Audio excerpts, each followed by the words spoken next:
Buying a home is a good investment for white people, but in the United States, it's not always a good investment for people of color. If 10% or more of the residents of a neighborhood are not white, then the values of the homes will go down instead of going up. The reason for this is that not enough white people will any longer want to buy a house there. When that happens, it becomes harder to sell a house in that neighborhood, and when they do sell, they tend to sell for a little bit less. When property values start to drop, people who have put their entire life savings into their home, it is their retirement, their entire investment, panic, and they will sell their homes, sometimes selling them for much less than they would like. That causes the home's values to drop even more.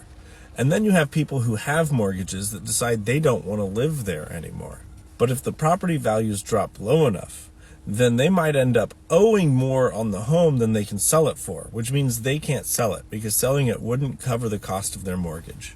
The only way for them to move out of the neighborhood is to rent out that property to cover their mortgage payment. We've already established that white people don't want to live here, so when they do rent out those homes, they're often renting them out to people of color. So what you end up with is a neighborhood with a lot of people of color who are renting homes from white landlords who don't want to own those homes, who don't want to be landlords, and don't live there. They're not good landlords.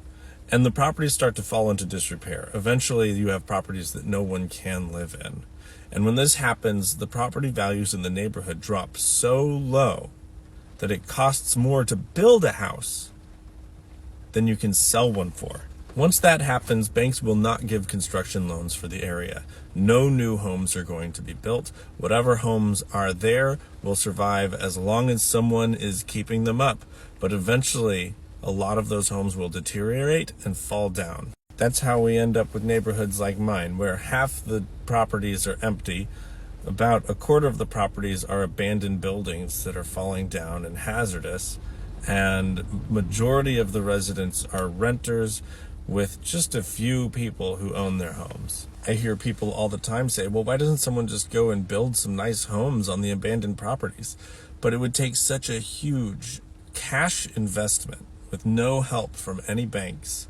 And once they build it, they might not be able to sell it for how much they paid to build it. They would lose money. And investors don't do that. Developers don't do that. Eventually, if enough of the neighborhood is abandoned, then the city will eminent domain the area and use it to build something like a stadium or a government building, like the NGA site that was just built a few blocks down.